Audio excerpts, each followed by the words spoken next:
The Family Plan features Mark Wahlberg as the role model father who utilises his deception to hide his skills from his normal family.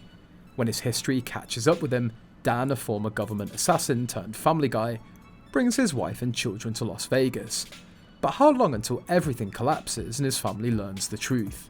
Mark Wahlberg has demonstrated enough comic timing and action capabilities in his past films that it stands to reason that he'd be cast in a film that combines the realm of espionage with suburban family cliches, such as the great True Lies, or the underappreciated Nobody. With a history of violence profile, the film doesn't really have an uncommon concept. In the film, we witness an ordinary family man transform into a highly competent assassin. This appeals to viewers who wonder if they too could defend their family if they were being chased, or if the extremely shady guy on the block has a hidden story. When done effectively, like in the excellent James Cameron picture True Lies, it's a delightful little niche. The Family Plan isn't executed properly. Have you seen the film yet? Tell us what you think about it in the comments below. Before we start, spoiler alert. Wahlberg portrays Dan Morgan, a regular guy who works as a used car salesman and enjoys his family life. They eat tacos on Wednesdays because Tuesday is too conventional for Dan. He plans sex with his wife Jessica, who's played by Michelle Monaghan, on Thursdays.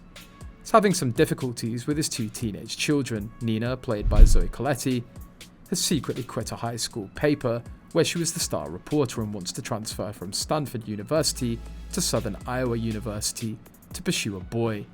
And Kyle, played by Van Crosby, conceals the fact that he's still playing shooter games that his father forbids him from doing. But hey, there's an unexpected third child, a baby who's just old enough to make some lovable cackles and sounds while the whole drama unfolds. If you played a drinking game based on every cutaway reaction shot of the infant delightfully giggling, you'd be passed out before the movie ended.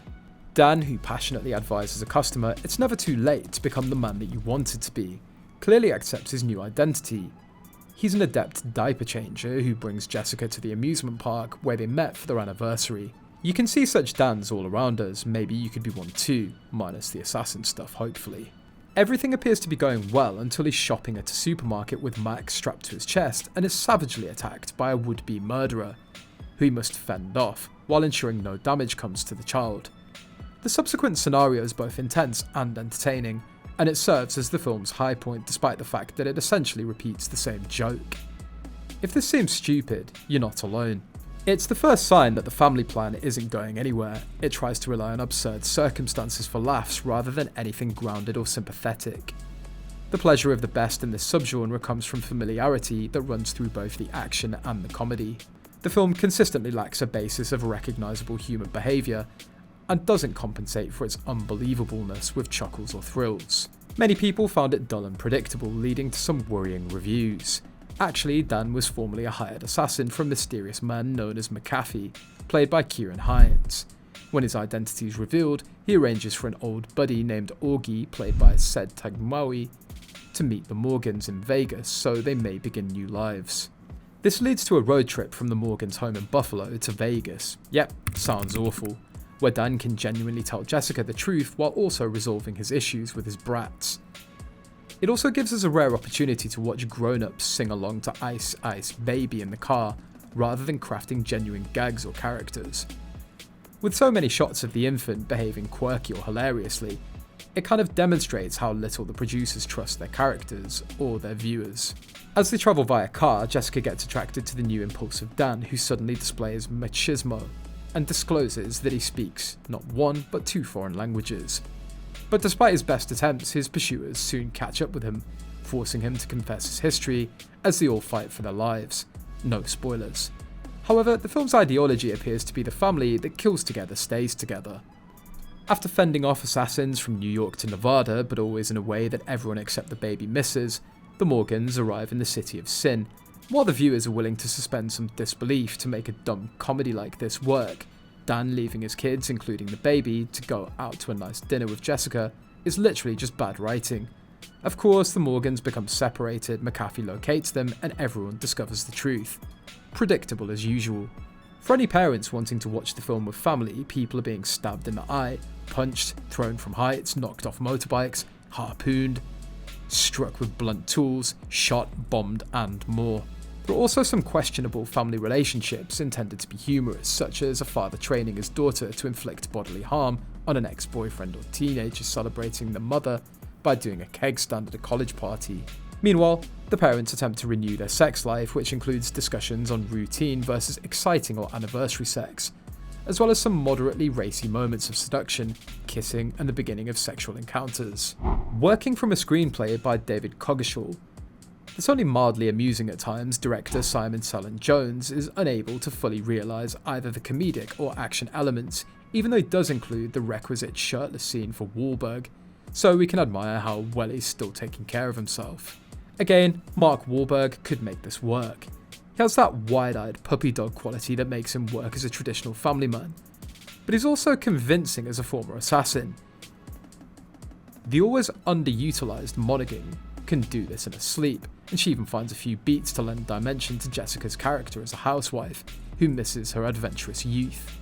Speaking of underutilised actors, Maggie Q delivers a lot with very little here as Jessica's new acquaintance with clear evil intentions, and kudos to Zoe Colletti, who's delightful in a thankless daughter role.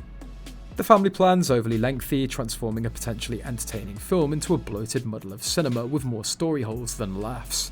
There's barely enough plot here for 80 minutes, so extending it to a full 2 hours is an Olympic achievement. After unconvincingly building up the familial dynamic, how can a top-tier hitman not have the foresight to understand his kid is secretly a renowned streamer? Watching the movie, you can see the script switching to cruise control, using a familiar style. They could have added something new.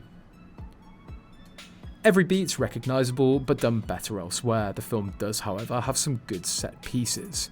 It's a fun and unusual concept. You don't frequently see lethal assassins doing daddy jobs.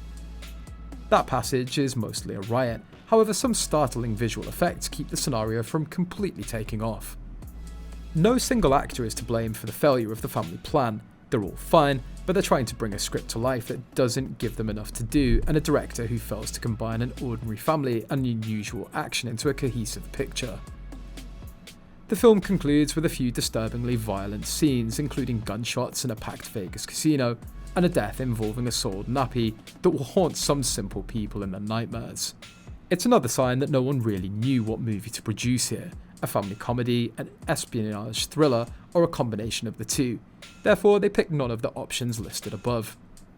The picture finds its charm in light-hearted comedy situations among family members, which outshine the scenes starring Mark Wahlberg in full assassin gear.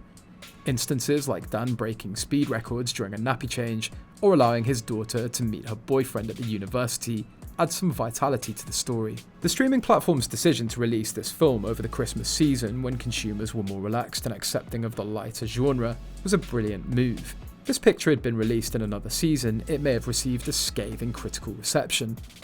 Unfortunately, the picture unfolds with a flimsy storyline that feels like an homage to 1980s action flicks, lacking the substance to engage current audiences.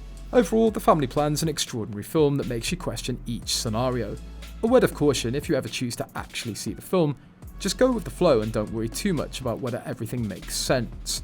Nobody questions the right of covert assassins to retire from their perilous vocation and begin new lives as dedicated spouses and fathers. But do they really need to be the subjects of dumb action comedies as well? If you like this video, make sure to check out our other videos. Feel free to subscribe for more movie content. Please let us know if you found the video useful, and we'll see you in the next one.